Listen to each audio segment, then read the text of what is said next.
ദൈവത്തിന് സ്തോത്രം.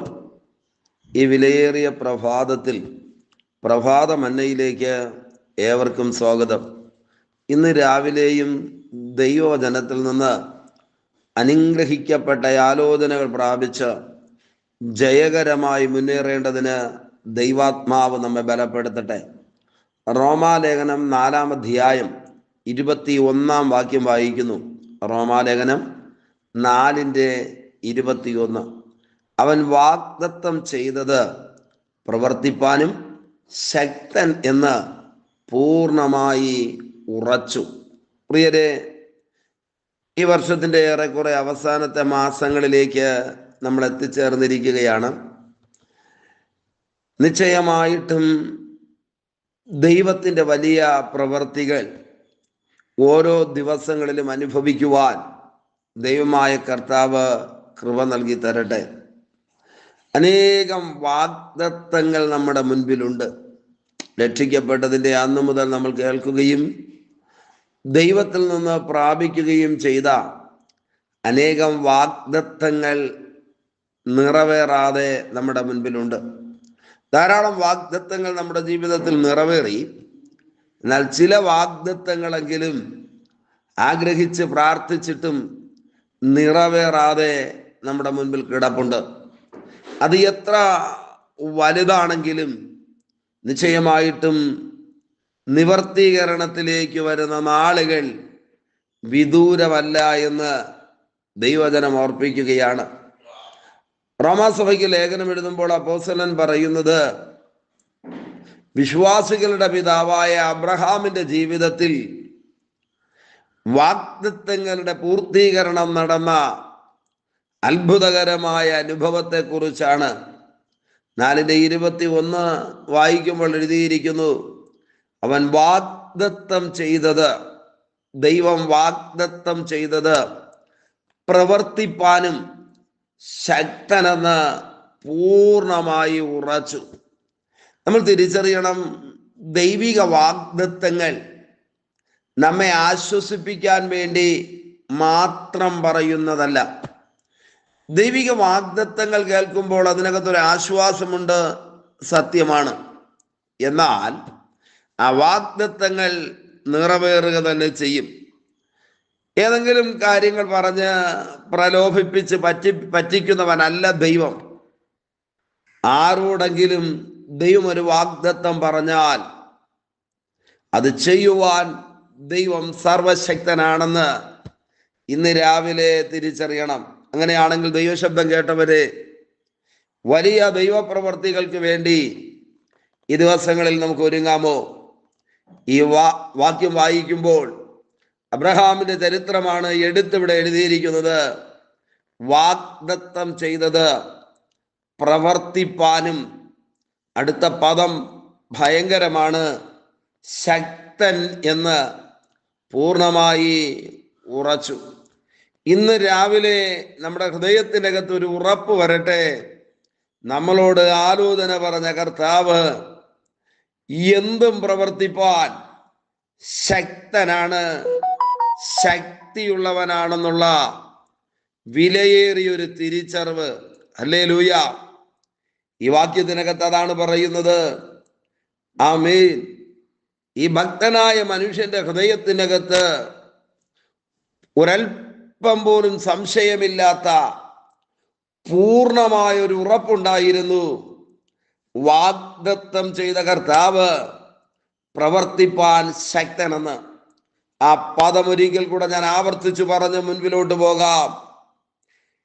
ഏത് കാര്യത്തിനകത്തും ഇടപെടുവാൻ ശക്തനായ ദൈവമാണ് നമ്മോട് വാഗ്ദത്തം ചെയ്തത്. അതുകൊണ്ട് എന്താ നടന്നത്?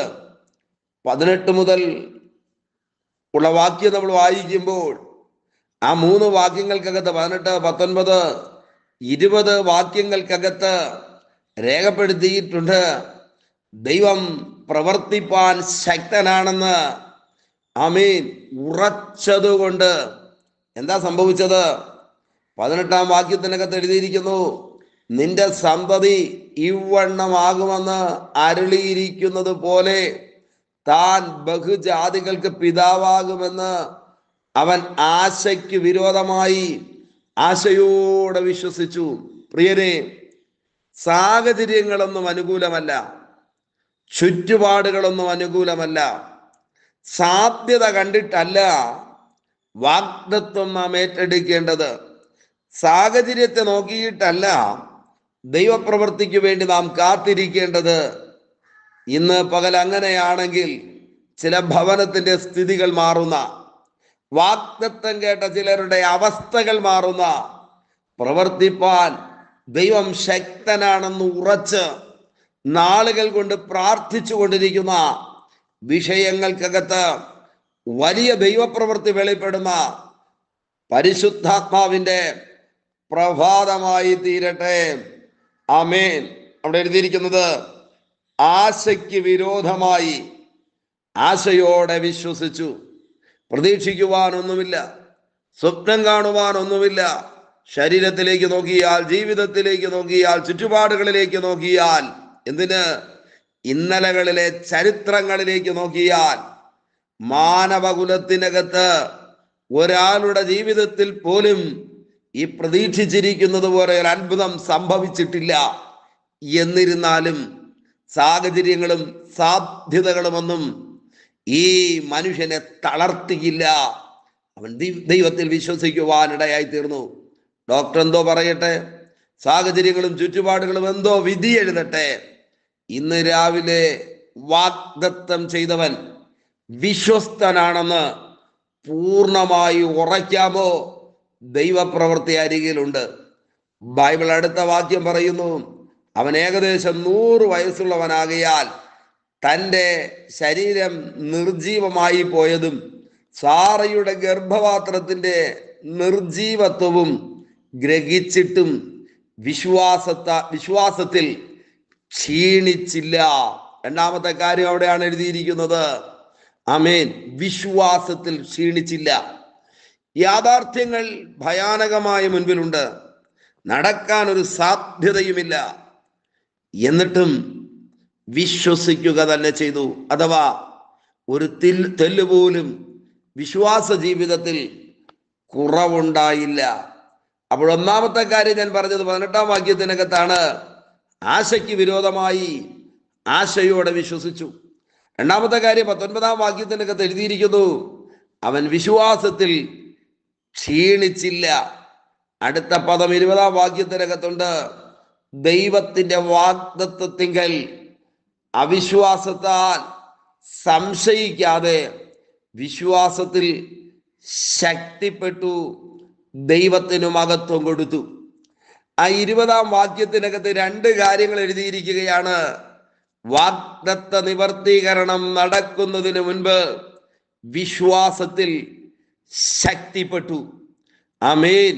ഇന്ന് പകൽ ഈ സന്ദേശം കേട്ടുകൊണ്ടിരിക്കുമ്പോൾ ഇല്ല എന്നും തരില്ല എന്നും നടക്കില്ല എന്നും സാഹചര്യവും ചുറ്റുപാടും ശരീരവും ഒക്കെ വിളിച്ചു പറയുന്ന വിഷയങ്ങൾക്കകത്ത് വിശ്വാസത്തിൽ ശക്തിപ്പെടുവാൻ ദൈവാത്മാവ് നമ്മെ ബലപ്പെടുത്തുന്ന പ്രഭാതമായി തീരട്ടെ. ഈ വിശ്വാസത്തിൽ ശക്തിപ്പെട്ട് കഴിഞ്ഞപ്പോൾ എന്താ നടന്നത്? ദൈവത്തിന് മഹത്വം കൊടുത്തു, അഥവാ ദൈവത്തെ സ്തുതിച്ചു. എവിടെ വിശ്വാസം ക്ഷീണിക്കുമോ അവിടെ നിരാശയുടെ വാക്കുകൾ തലപൊക്കുവാനായി തുടങ്ങും. എവിടെ വിശ്വാസം ക്ഷീണിക്കുമോ അവിടെ പിറുപിറുപ്പ് തലപൊക്കുവാനായി തുടങ്ങും. പ്രിയരെ, ഇനിയുള്ള ദിവസങ്ങൾ, ഈ നാളുകൾ ദൈവത്തിന് സ്തോത്രം പറയുന്ന ദിവസങ്ങളായി തീരട്ടെ. ആമേൻ.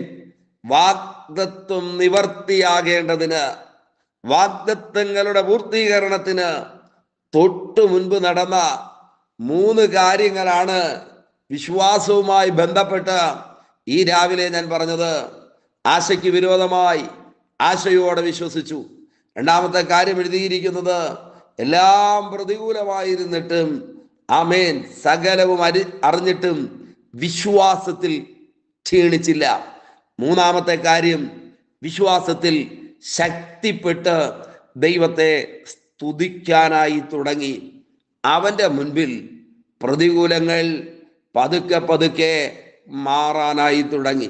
പ്രതിസന്ധികൾക്ക് മാറ്റം വന്നു, അത്ഭുതം നടക്കാനിടയായി തീർന്നു. ഇന്ന് പകൽ ഈ സന്ദേശം കേട്ടുകൊണ്ട് പ്രാർത്ഥിക്കുമ്പോൾ നാളുകൾ പഴക്കമുള്ള വിഷയങ്ങളുടെ മീതെ ദൈവിക അത്ഭുതങ്ങൾ നടക്കും. രോഗങ്ങൾ സൗഖ്യമാകും, അസമാധാനം മാറിപ്പോകും, കടഭാരം മാറും, കുഞ്ഞുങ്ങളുടെ ജീവിതത്തിലെ പ്രശ്നങ്ങൾക്ക് പരിഹാരം വരും. ദൈവപ്രവൃത്തിയുടെ പകലായി തീരട്ടെ. വിഷയങ്ങൾക്ക് വേണ്ടി നമുക്ക് ഒരുമിച്ച് ദൈവമുഖത്തേക്ക് നോക്കി പ്രാർത്ഥിക്കാമോ? ഒരു നിമിഷം കണ്ണുകളെ അടച്ച് നിങ്ങളായിരിക്കുന്ന ഇടത്തിരുന്നു കൊണ്ട് ആമേൻ പ്രാർത്ഥിക്കാം ദൈവത്തോട്. പരിശുദ്ധ ദൈവമേ, സ്വർഗസ്ഥ പിതാവേ, ഈ സന്ദേശം കേട്ടുകൊണ്ട് പ്രാർത്ഥിക്കുന്ന മുഴുവൻ പേരുടെ ജീവിതത്തിലും വ്യക്തിപരമായുള്ള ദൈവാലോചനയായിട്ട് ഈ ദൂത് മാറുന്നത് കൊണ്ട് നന്ദി. കരുണയുള്ള കരങ്ങളിൽ വഹിക്കും. അധികാരമുള്ള യേശുവിന്റെ നാമത്തിൽ പ്രാർത്ഥിക്കുന്നു. ഓരോരുത്തരെയും അനുഗ്രഹിക്കും. യേശുവിന്റെ നാമത്തിൽ പിതാവേ, ആമേൻ, ആമേൻ. Okay, God bless you. ദൈവമായ കർത്താവ് എല്ലാവരെയും ധാരാളമായി അനുഗ്രഹിക്കട്ടെ. ആമേൻ, ആമേൻ.